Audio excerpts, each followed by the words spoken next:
자, 반갑습니다. 한국사입니다. 오늘은 이제 37강 모스크바 3상회의, 모스크바 3국 외상회의. 자, 여러분 일단 시작 전에 또 일반적으로 이 파트에서 여러분들이 단어의 어려움을 느끼는 경우가 있어요. 그게 뭐냐? 첫 번째, 요겁니다. 외상이 도대체 무엇이냐? 5번의 급훈 중에 왕후장상이란 말이 있는데 왕과 제후, 장군, 재상 합니다. 상은 지금으로 이해하시면은 장관으로 이해하시면 이해가 빠를 겁니다. 외상은 뭐냐? 심플하게 외교 장관이라고 보시면 돼요. 외무부 장관으로 이해하시면 됩니다. 그래서 모스크바 3국 외상회의는 뭘 말을 하냐? 바로 모스크바에서 세 개국의 외교부 장관이 모여서 회의를 한 거를 말을 해요. 자, 1945년 12월에 미국, 영국, 소련의 세 국가의 외무장관이 모스크바에 모여서 당시에 전 세계에 있는 여러 가지 문제들을 해결합니다.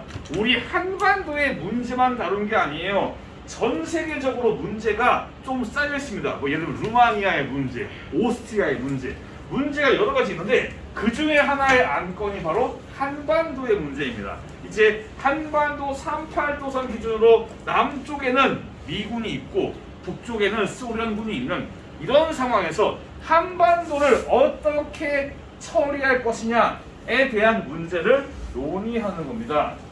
여기에서 미국이 꺼낸 거는, 미국은 얄타 회담 때에도 신탁 통치 얘기를 얄타란다. 카이로에서도 신탁 통치 얘기를 한 바가 있고, 여기에서도 마찬가지로 미국은 신탁 통치를 제안합니다. 소련은 여기에 대해서 임시정부를 세우자라는 얘기를 해요. 이 두 가지 안을 적당히 절충해서 나온 결정사항 중요합니다.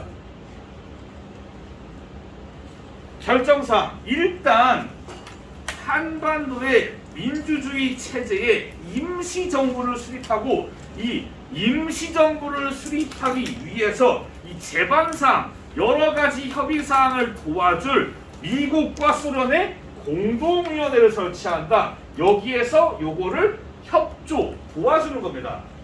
임시정부가 하루아침에 뚝딱 나오는 게 아니니까 이거를 위해서 미국과 소련이 공동으로 도와준다. 위원회를 통해서 라는 겁니다. 그리고 이게 보통 일반적으로 식민지 상태에서 독립하는 국가들이 하루아침에 정상적인 형태의 국가를 형성하는 경우가 세계적으로 많지가 않아요.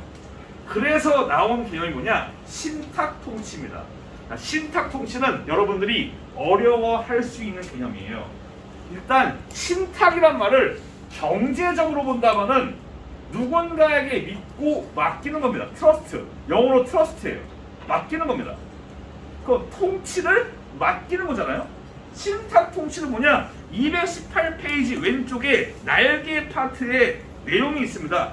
유엔의 위임을 받은 국가가 식민지 지역의 독립을 목적으로 일정 기간 해당 지역의 통치를 담당하는 겁니다. 그 해당 국가를 유엔이 믿고 그 지역의 통치를 맡기는 거예요. 왜 그러냐? 아직 그 지역이 국가를 수립할 준비가 되어 있지 않았기 때문에. 신탁 통치는 이게 나쁜 것이다 라고 말하기에는 어려운 거예요, 사실. 일반적으로 다른 지역에도 신탁 통치가 실시된 케이스도 있었습니다. 어떻게 간에. 그래서 이 정부가, 한반도에서 정부가 수립될 때까지 이 한반도의 상황을 관리, 감독하고 위임받아 통치하는데 4개국, 미국과 영국과 중국과 소련이 4개국이 이 한반도 지역을 신탁 통치한다. 맥시멈 5년. 즉 5년만 신탁 통치가 지나면 한반도에 정식 정부가 수립된다는 그런 겁니다. 이게 결정사항이에요. 즉 결정사항의 양대 키워드, 반드시 머스트 알아야 되는 키워드는 첫 번째 미소공동위원회를 세우고 두 번째 신탁통치를 합니다. 이 두 가지가 이 결정사항의 핵심입니다. 반드시 알고 넘어가야 되는 부분이라고 말씀드릴 수 있겠습니다. 이런 상황인데 요게 한반도에 알려질 때 상당히 이상하게 알려지는 게 바로 신탁통치 오보 사건이에요. 오보는 뭐냐? 잘못된 보도입니다.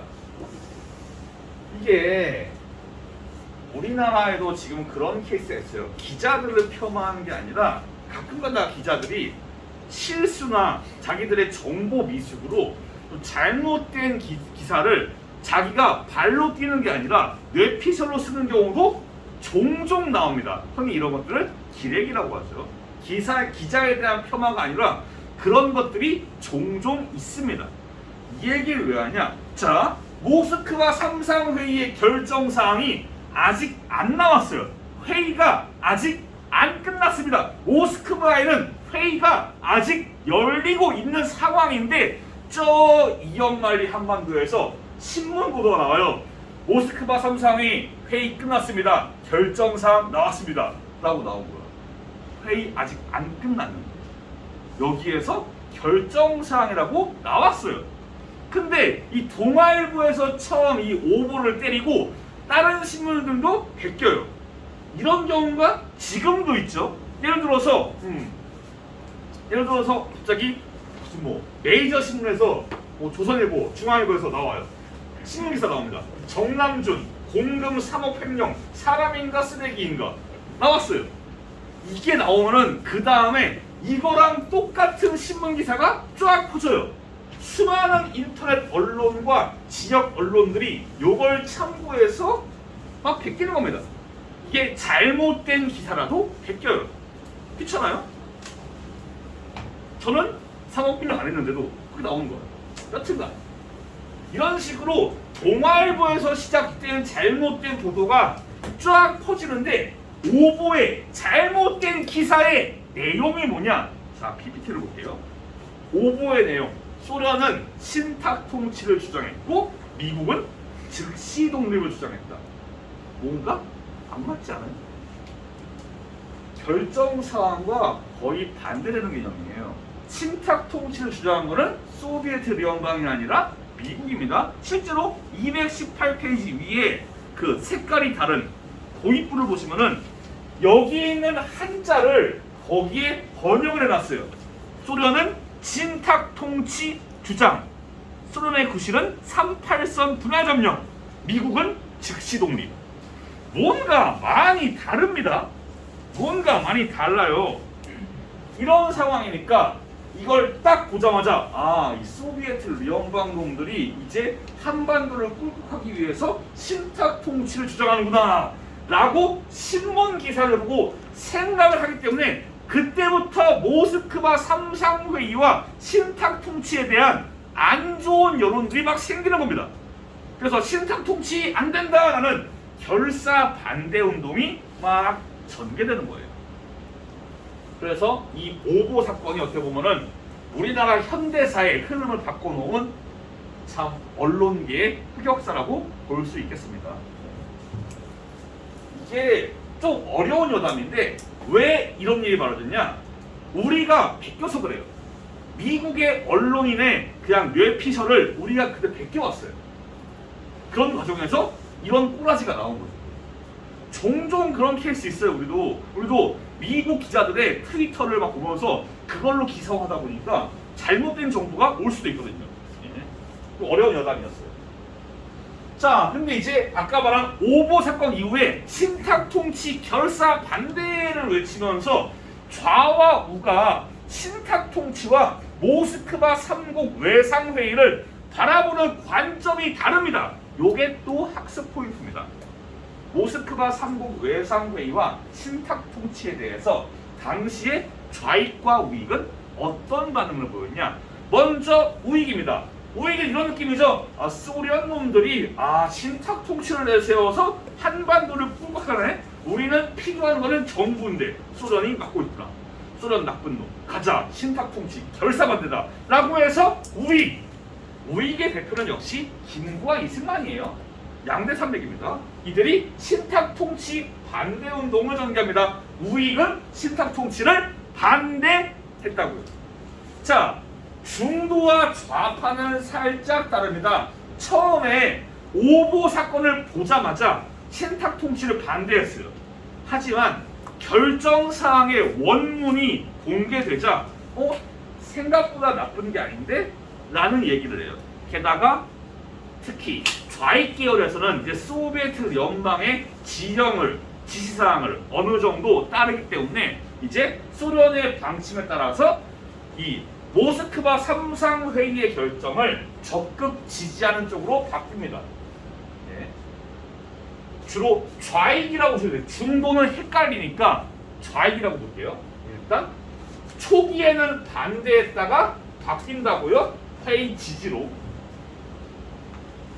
연영 등의 중도는 살짝 애매한 느낌이에요. 이 모스크바 삼상회의의 결정사항 중에서 그래 민주주의 정부를 꾸리기 위해서 이걸 도와주는 미국과 소련의 공동위원회는 좋다, 괜찮다. 하지만 우리에게 필요한 거는 남에 의한 지배가 아니라 우리가 직접 꾸리는 거다. 신탁 통치는 안 된다. 아직은 곤란하다. 이런 식으로 신탁 통치는 좀 더 지켜보자는 입장인데 미소 공동위원회는 괜찮다라는 약간 애매한 입장이에요. 이 신탁 통치는 당시 사람들이 받아들이기 어려운 상황이에요. 왜 그러냐? 이제 막 일제 식민 통치가 끝난 상황인데 누가 우리를 통치한대요. 이거를 식민 통치로 오해하는 경우가 많았습니다. 우리의 국민 감성이 그거를 용납하지 않았어요. 당시에는 일반적으로. 그래서 중도는 이런 태도였다고. 우익과 좌익과 중도가 어떤 차이점이 있는가가 포인트입니다. 포인트예요. 네, 말씀하세요. 우익이 그 오보가 아닌 거를 듣고도 운동 건강. 예, 얘들은 계속이에요. 얘들은 처음에는 소련에 대한 반대, 나중에도 마찬가지로 이 김구와 이승만의 입장이 달라요, 살짝. 이승만은 약간 반소비에트 느낌으로 가는 거고 김구 같은 경우는 반반이에요. 소비에트 공산당도 정말 겁나 싫어하지만은 통일된 그 누군가의 방해가 없는 정부가 있어야 되지 않겠냐. 그러니까 반반 느낌이에요. 양념반 프라이드반 이런 느낌으로 김구 같은 경우는 되게 복잡합니다. 근데 이 둘이 공통적으로 공산주의를 매우 싫어하는 거는 변함이 없어요. 이 둘은 여전히 싫어합니다. 여튼 이게 우익과 좌익과 중도의 차이 알아두시면 되겠습니다. 그래서 이 모스크바 3국 외상회의의 결과로 이제 공동위원회가 개최가 됩니다. 미국과 소련의 1차 공동위원회가 개최가 되는데 시작부터 문제입니다. 자, 미소 공동위원회가 왜 개최가 되느냐? 임시정부 수립을 위한 거예요. 임시정부, 민주주의 임시정부를 수립하기 위해서 미소 공동위원회가 도와주는 건데 그렇다면은 이 민주주의 임시정부에 누가 참여를 하느냐? 참여 단체와 인사들에 대해서 논쟁이 발생합니다. 소비에트 연방의 입장은 무엇이냐? 야, 우리가 모스크바 삼상회의의 결과에 따라서 지금 미소 공동위원회를 하고 이제 임시정부를 꾸리는데 인간적으로 삼상회의의 결정을 반대하는 놈들이 끼는 거는 또 상도위에 어긋난 거 아니냐 라는 느낌적인 느낌으로 삼상회의의 결정에 반대하거나 신탁 통치의 결정에 대해서 반대하는 사람들에 대해서 이들을 포함시키면 안 된다라고 주장하는 게 소련의 입장이에요. 소련은 즉 삼상회의 결정에 지지하는 사람만 모으자. 소련의 속내가 있습니다. 아까 좌익들이 뭐라 그랬죠? 좌익은 삼상회의의 결정을 지지한다고요. 약간 민주주의 임시정부의 색깔을 빨간 맛으로 물들이려는 그런 의도가 있는 겁니다. 그래서 좌파, 좌익 계열만 모아놓은 임시정부를 꾸리겠다라는 소련의 속내가 있는 거예요. 반면 미국은 아니다. 명색이 민주주의라는 거는 선택과 참여의 자유가 있어야 되는데 누군가는 들어가고 누군가는 안 들어가고 소련아 니네가 민주주의를 몰라서 그러는데 민주주의는 그런 거란다 라고 하면서 모든 단체가 참여해야 된다고 주장해요. 즉 소련과 미국의 입장이 다릅니다. 미국은 회의 결정 지지하는 것만, 미국은 모든 단체. 미국과 소련의 입장이 다르고 이거를 좁히지를 못해요. 미국과 소련은 이 둘 사이의 대립을 좁히지 못한 채 결국 야 안되겠다 나중에 다시 모이자 라고 하면서 일단 1차 미소공동위원회가 무기한 정지됩니다. 휴회 쉬어요. 다음에 다시 만나자. 지금 안되겠다 쉽니다. 이런 상황 속에서 이제 이승만이 뭘 발표하냐. 당시 이승만은 인지도는 높은데 어떤 상황이냐. 지지단체, 지지세력 이런 게 많이 없는 상황이에요. 비록 독립촉성중앙협의회를 만들었지만은 요거 얼마 안 갑니다. 이승만은 인지도에 비해서 지지 기반이 아직은 약한 상황이어가지고 당시에 한반도의 남쪽을 돌면서 각종 연설과 가연을 통해서 자기의 입지를 끌어올리는 상황인데 이 양반이 정읍에서 말을 하기를 뭐라고 하냐. 바로 나만의 단독 정부를 세우자. 자 만나볼게요. 이게 교과서 219페이지에 있는 이승만의 정읍 발언입니다. 볼게요. 이제 우리는 무기휴회된 미소공동위원회가 체계될 기색도 보이지 않으며 통일정부를 고대하나 여의치 않으니 미소공동위원회가 도대체가 다음 2차가 언제 열릴지 애매한 상황에서 우리가 마냥 기다리지 말고 남쪽만이라도 임시정부나 위원회를 조직해서 38도 이북에서 수련이 아웃되도록 호소해야 된다. 공산주의 소비에트 연방 공산주의에 대해서 안 좋아하는 게 절실히 느껴지는 그런 상황입니다. 그래서 남쪽만이라도 임시정부를 세우자, 정부를 수립하자라는 정업 발언을 발표합니다. 그래서 정업 발언도 중요하고 이 정업 발언 이후로 이승만의 정치 입지가 올라갑니다. 쭉 올라가요. 이 정업 발언을 토대로 미국도 이승만을 주목합니다. 네. 그러면 그럼 중립은 뭐라고? 중국? 중국제.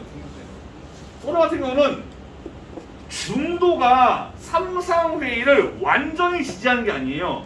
아까 말했잖아. 신탁통치 유구라고. 삼상회의를 전폭적으로 지지하는 단체만.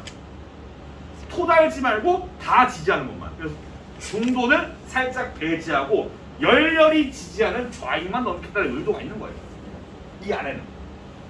중도도 삼상회의 결정을 지지한다면 갈 수 있는 겁니다. 중도는 애초에 중도의 성향이 달라요. 누구는 중도 좌파, 누구는 중도 우파. 다 달라가지고 입장들이 다 다릅니다. 애매한 게 중도예요. 여튼 정업 발언이 있었습니다. 자 여기에서의 키워드 다시 정리합니다.